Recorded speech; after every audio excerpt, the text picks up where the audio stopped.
Que alegria, gente, que bênção. Deixa eu voltar aqui para a palavra aqui. Prometo, irmãos, eu vou ser bem sucinto, para a gente tomar uma ceia abençoada, né?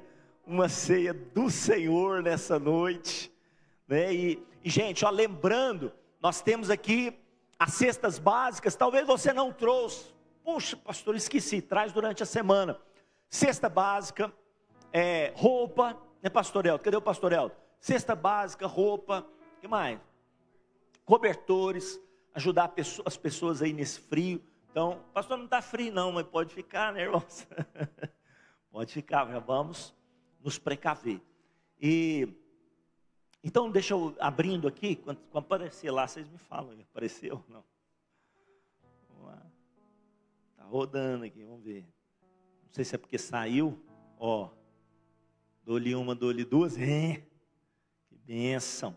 Então, sabe, irmãos, é possível, né? É possível uma cidade se render ao Senhor. É possível você ver toda a sua família rendida aos pés de Jesus. Você crê? Não aconteceu com Raabe, não é verdade? Raabe salvou toda a sua casa. Ela salvou toda a sua casa. Ela foi pegando todo mundo que estava condenado à morte e foi falando aqui, ó, tem um lugar de refúgio. Vem para cá, vem para cá, vem para cá. A casa de Raabe era a igreja daquele tempo lá. E Deus trouxe juízo, mas a casa de Raabe ficou de pé. E o Senhor Jesus está atraindo multidões para a sua casa. E é possível que a sua família seja salva. Vou ler aqui, talvez não seja possível você ler aqui, porque as letras ficaram um pouco pequenas. Mas é o capítulo 3 de Jonas. Nós vamos ler só o capítulo 3. Veio a palavra do Senhor segunda vez. Diga comigo, segunda vez. Veio a palavra do Senhor segunda vez a Jonas, dizendo: dispõe-te, vai à grande cidade de Nínive e proclama contra ela a mensagem do Senhor, a mensagem que eu te digo. Levantou-se, pois, Jonas e foi a Nínive, segundo a palavra do Senhor. Ora, Nínive era cidade muito importante diante de Deus. Repita comigo: Araguari. Declare bem forte, diga: Araguari é uma cidade muito importante diante do nosso Deus. Ela se percorria por 3 dias, está dizendo aqui. Começou Jonas a percorrer a cidade caminho de um dia. Veja que ele percorreu só 1/3 e já começou a acontecer alguma coisa. Ele pregava e dizia assim, ó, ainda 40 dias, daqui a 40 dias, Nínive vai desaparecer, será subvertida, será destruída. Os ninivitas creram em Deus. O que os ninivitas fizeram? Creram em Deus.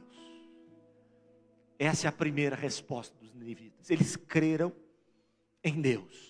Proclamaram um jejum, vestiram-se de pano de saco, desde o maior ao menor. Chegou essa notícia lá ao rei de Nínive. Ele levantou-se do seu trono, tirou as suas vestes reais, cobriu-se de pano de saco, assentou-se sobre cinza, fez proclamar um decreto e divulgar esse decreto em Nínive, dizendo assim, ó, por mandato do rei, os seus grandes, nem homem, nem animal, nem boi, nem ovelhas, provem alguma coisa, nem os leve ao pasto, nem bebam água. Que jejum radical, gente. Alguns entendem que foi um jejum de 3 dias, não mais, porque também não se bebia água. Sejam vocês cobertos de pano de saco, tanto homens como animais. Imagina lá, né, o papagaizinho com paninho de saco. O gatinho, irmãos, com paninho de saco. Está aqui, ó, está falando, todos vocês. Tanto homens quanto animais. E clamarão, o que é para fazer?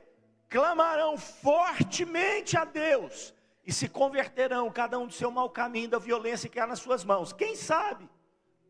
Ele fala, quem sabe, ainda há esperança, né? Quem sabe se voltará a Deus, se arrependerá, se apartará do furor da sua ira, de sorte que não pereçamos. Quem sabe?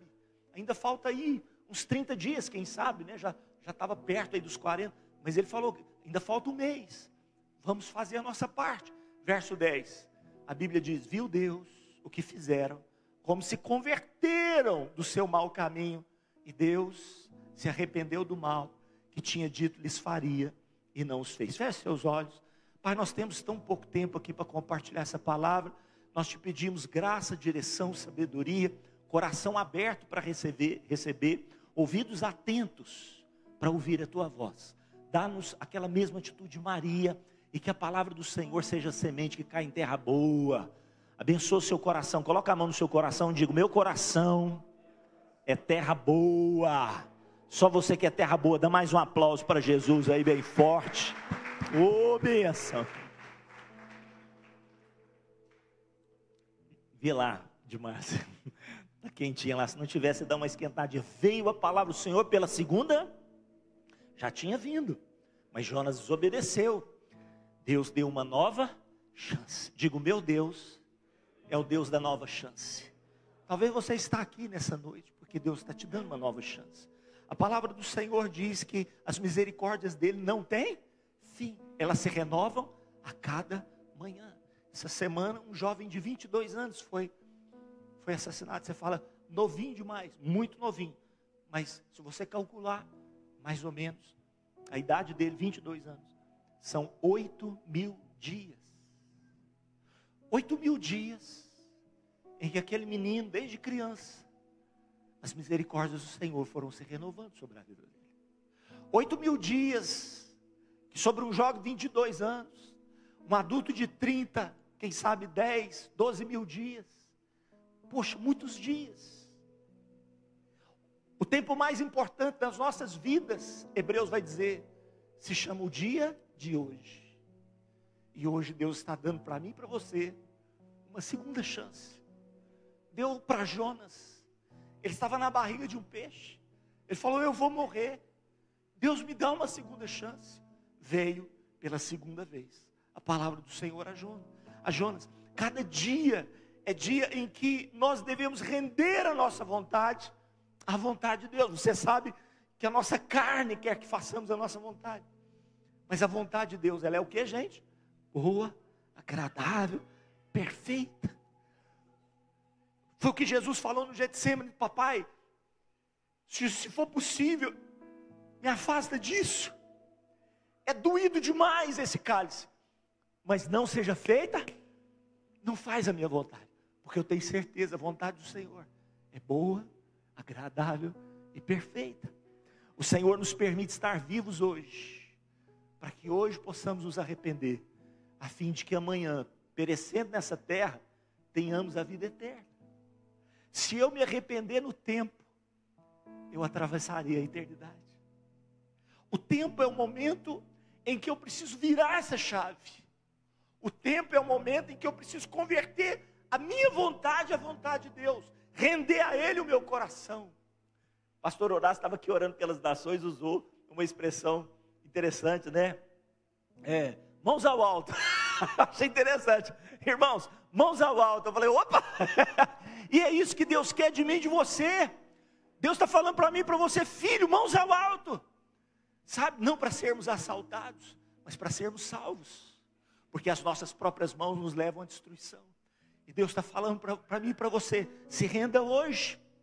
E a palavra do Senhor veio a Jonas, a palavra diz, proclama contra ela essa mensagem que eu estou te dando. A palavra do Senhor veio a Jonas, ele era portador das Escrituras. Ele é portador da palavra, a palavra estava dentro dele. Irmãos, tudo foi mudado em Nínive, porque a palavra de Deus entrou pelos portões de Nínive. Deus quer fazer de mim e de você profetas nessa geração. Você recebe? Você é um profeta nessa geração. Poxa vida, pastor Carlinhos, eu sou tão novinho, eu sou um junior, um adolescente, né? E sabe, você tem aí os seus 11 anos, 12. A Bíblia diz que uma menina que foi levada escrava para a casa de Naamã, virou para ele e falou assim, se o meu Senhor estivesse diante do profeta de Deus, meu Senhor seria curado. Pronto, irmãos, ela causou uma revolução. A palavra de Deus está nos seus lábios. Por isso libera a palavra que Deus tem colocado no seu coração. Poxa vida, eu não me envergonho do Evangelho, o apóstolo Paulo diz. Por que eu não me envergonho do Evangelho? Porque ele é o poder de Deus para quê? Para a salvação de quem? De todo aquele que crê, tanto do judeu quanto do grego. A palavra de Deus, a Bíblia diz que ela é tão poderosa que ela criou tudo o que existe, tudo que nós conseguimos enxergar, veio pela palavra de Deus. E disse Deus, haja luz, e houve luz. E disse Deus, a palavra de Deus é poderosa. Quando você libera a palavra sobre a sua casa, Os demônios começam a cair por terra. Quantos assistiram Quarto de Guerra? Levante as mãos aqui. Quarto de Guerra, assista de novo. E aquela mulher foi discipulada por aquela senhorinha. E aquela senhorinha fala para ela: anda na sua casa e libera a palavra de Deus. E ela começou a orar. Irmãos, à medida que ela orava, ela sentia a guerra espiritual, ela começava a arrepiar. E ali ela foi abrindo os cômodos e dizendo: toda a força espiritual da maldade, saia do meu quarto. Todos os demônios que entraram na minha casa, saiam em nome de Jesus. Porque a minha casa, eu e a minha casa serviremos ao Senhor. Você dá um aplauso ao Senhor por isso? Você e a sua casa vão servir ao Senhor, em nome de Jesus. Pregue a palavra. Por que pregar a palavra, pastor Carlinhos? Porque a palavra é o que, gente? Ela é viva.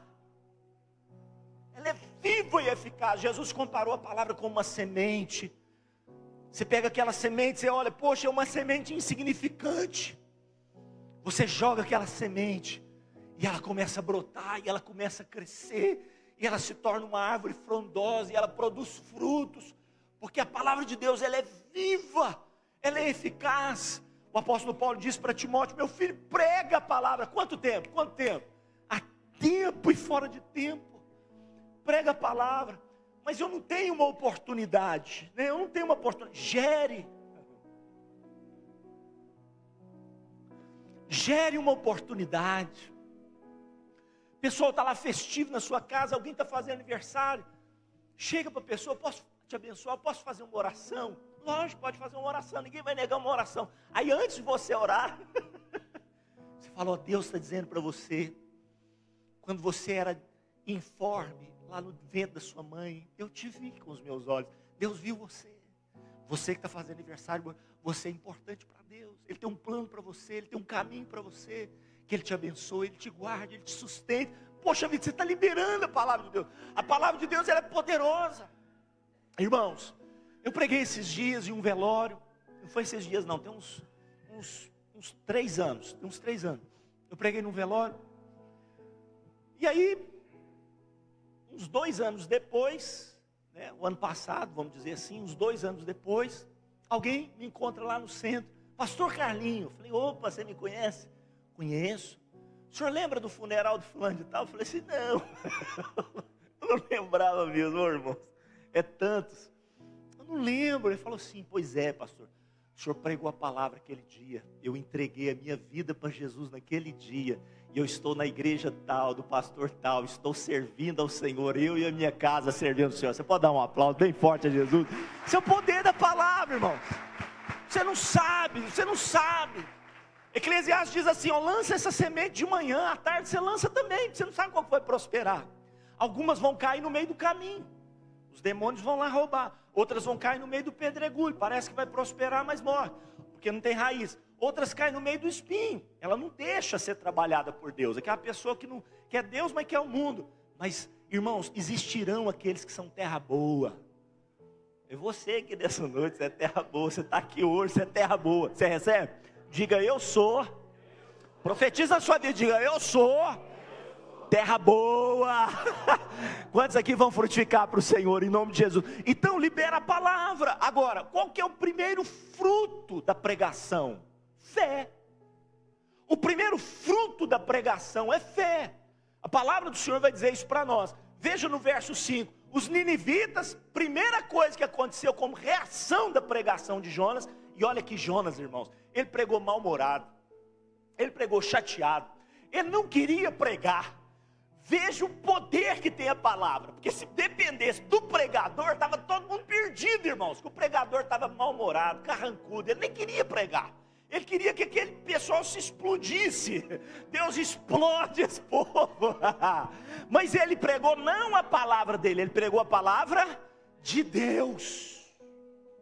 E quando eu e você pregamos a palavra de Deus, irmãos, ela tem a suficiência nela mesma para produzir os efeitos pelas quais ela foi destinada. É Isaías capítulo 55 vai dizer isso para mim e para você. Então a Bíblia diz que o primeiro fruto dessa pregação foi fé. Foi fé. Isso porque o apóstolo Paulo vai dizer para nós em Romanos 10, 17. Assim a fé vem pelo quê? Pela pregação, e a pregação da palavra. todas as vezes que a palavra é pregada, ela gera. Só eu que estou aqui hoje. Então vamos lá. Todas as vezes que a palavra é pregada, ela gera. Diga: a fé no meu coração. Olha, a fé do Senhor tem sido gerada na sua vida. Eu compartilhei aqui na reunião de líderes e pastores. Nós estamos trabalhando com os pastores para desenvolver uma cultura de qualidade na igreja, né? Um dos padrões foi chegar um pouquinho mais cedo para ter um tempo com Deus aqui na igreja. Eu consegui pela manhã, já à noite eu não consegui. Mas é assim, nós vamos desenvolver essa cultura, chegar meia hora mais cedo. Primeiro, ninguém atrasa. Segundo, você tem um tempinho com Deus. Um tempinho de oração, um tempinho de leitura da palavra. Um tempinho de orar pela sua casa, pela sua família. E a Bíblia diz que essa pregação, ela gera fé no nosso coração. Ela gera fé. E um dos exemplos que eu dei foi de um ateu na Inglaterra, no século XVIII, de John Wesley, de Whitefield. E Whitefield pregava nas ruas. Ele era um pregador de ruas. E ele começou a pregar e as multidões começaram a ser arrastadas aos pés do Senhor. E esse ateu, toda vez que ele sabia que Whitefield ia pregar, ele ia para lá. E aí alguém falou para ele: mas você vai lá para a pregação? Ele falou assim: eu vou. Ele falou: mas você não crê em nada, você é ateu. Rapaz, eu não creio, mas ele que está pregando crê. Ele crê e aquilo está mexendo comigo. Quantos creem que a fé vai mexer com a cidade de Araguari? As pessoas vão ser inundadas por fé. Inundadas por fé. O jovem ateu vai se converter ao Senhor, vai ter experiências maravilhosas com o nosso Deus. Qual que é o trabalho do inimigo, irmãos? Descredibilizar a palavra de Deus e roubar a nossa fé. Esse é o trabalho do inimigo. O que ele falou para Eva? É certo que não morrereis. Ele gera dúvida. Ele gera... Esses dias eu estava ouvindo alguém falar, não sei se foi o Elton que me contou da pregação. Aí a pessoa estava pregando, pastor Carlinhos, falou assim, como é que ele falou mesmo? Jesus virou para o ladrão que estava do seu lado e disse para ele: olha, hoje mesmo estarás comigo no paraíso. Aí o pastor virou para a igreja e falou assim: quantos creem que aquele homem foi salvo e foi para o paraíso de Deus? Quantos creem? Aí todo mundo levantou a mão: eu creio e tal. Aí ele falou assim: irmãos, será? Quando ele disse assim, ó, será? As mãos foram abaixando. Porque é isso que o diabo faz comigo, com você. Você começa a declarar a palavra e crê na palavra. Aí vem um capeta, irmãos, do seu lado aqui e fala assim: será? Diga comigo: está repreendida na minha vida toda palavra de incredulidade, em nome de Jesus. Só você que crê, dá mais um aplauso para o Senhor. Aleluia, aleluia. Ó, Hebreus capítulo 11, sem fé é impossível agradar a Deus. Nós vamos pegar só até o impossível, olha só. Olha o que o autor de Hebreus está falando para mim e para você. Sem fé é o que, gente? Impossível. E o que Jesus vai dizer para mim e para você? O que ele vai dizer? Tudo é possível ao que crê. Cutuca a pessoa que está ao teu lado, fala: tudo é possível ao que crê. Tudo é possível ao que crê. Você recebe? Não perca a sua fé. Não perca a sua fé. O que a fé produziu, irmãos? O que a fé produziu? Arrependimento é a minha primeira atitude de... Por que eu sei que eu tenho fé? Porque isso gera em mim arrependimento. O primeiro fruto da fé, pode-se dizer, é o arrependimento. O que o arrependimento é? É um profundo quebrantamento, é uma mudança de mentalidade, é uma mudança de direção e, por fim, é uma mudança de atitude. Eu estou correndo aqui. Arrependimento presta atenção nisso, a resposta do homem à proposta de Deus. E se meu povo, o pessoal do louvor pode subir, 7h30, um pouquinho mais, vamos já terminar. Se o meu povo se chama pelo meu nome, ó a resposta: se humilhar, orar, buscar a minha face, o que mais? Se converter dos seus maus caminhos. O que eu vou fazer dos céus? Virei dos céus, perdoarei os seus pecados e sararei a sua terra. Olha o que os ninivitas fizeram: proclamaram jejum. Olha o arrependimento gerando frutos. Proclamaram um jejum, vestiram-se de pano de saco. desde o maior ao menor. Chegou a notícia para o rei, autoridade máxima. O rei se levantou do trono, vestiu, tirou as vestes reais, cobriu aquilo que era aparência, tirou toda a aparência da sua vida, se vestiu de pano de saco, se assentou sobre cinza, fez proclamar e divulgar em Nínive esse decreto: por mandato do rei e seus grandes, nem homem, nem animal, nem boi, nem ovelha, provem coisa alguma, nem levem eles ao pasto, nem bebam água, sejam cobertos de pano de saco, tanto homens quanto animais, clamarão. Gente, vamos clamar. O arrependimento estava tão forte no coração deles, eles falaram: vamos orar, vamos clamar, vamos buscar a Deus, vamos chorar aos pés do Senhor. Clamarão fortemente a Deus, se converterão, prática, cada um do seu mau caminho, da violência das suas mãos. E ele disse: essa é a nossa parte. Ele diz na esperança: quem sabe Deus ouvirá, Deus se voltará para nós, se arrependerá e se apartará da furor da sua ira, de sorte que não pereçamos. Essa é a minha e a sua parte. Quantos querem que Araguari se converta? Nós precisamos dobrar os joelhos. Pastor, mas não é a cidade que tem que dobrar. Enquanto a cidade não dobra, quem que vai dobrar? Esses somos nós. Antes que o rei dobrasse o joelho, aqueles que foram sendo compungidos pelo Espírito começaram a dobrar os joelhos. Até que tocou o rei. Um dia, o presidente da nossa nação será tocado pela palavra do Senhor. Se dobrará e dirá: oremos ao Senhor.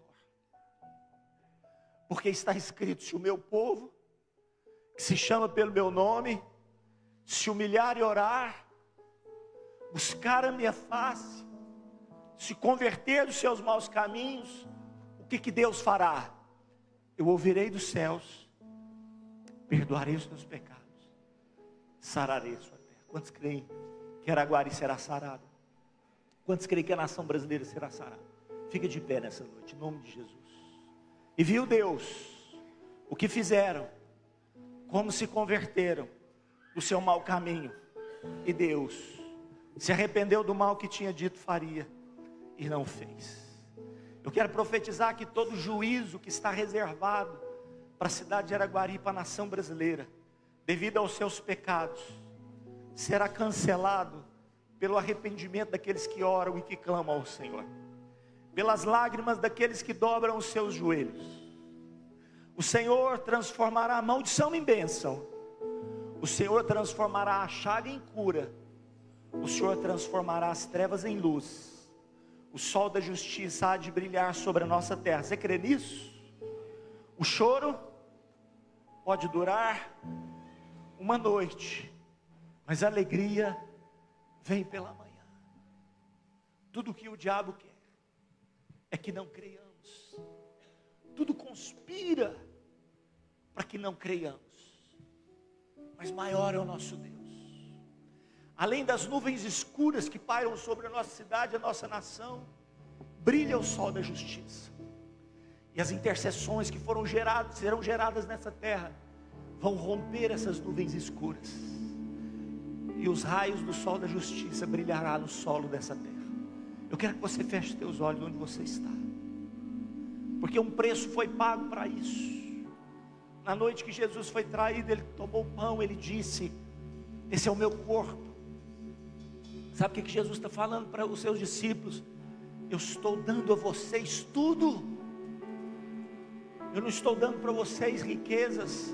Eu não estou dando para vocês bens materiais.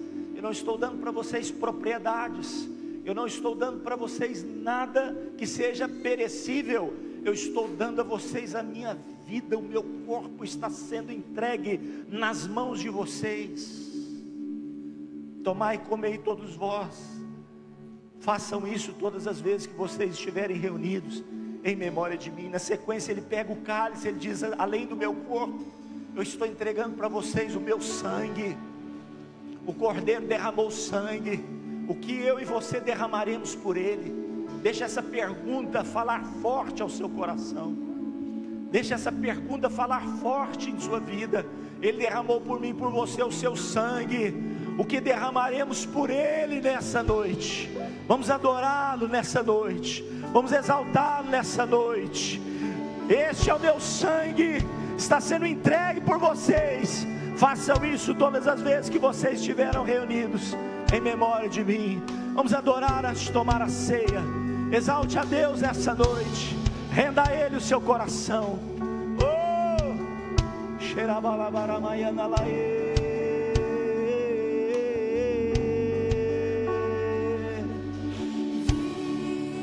O Senhor te chama.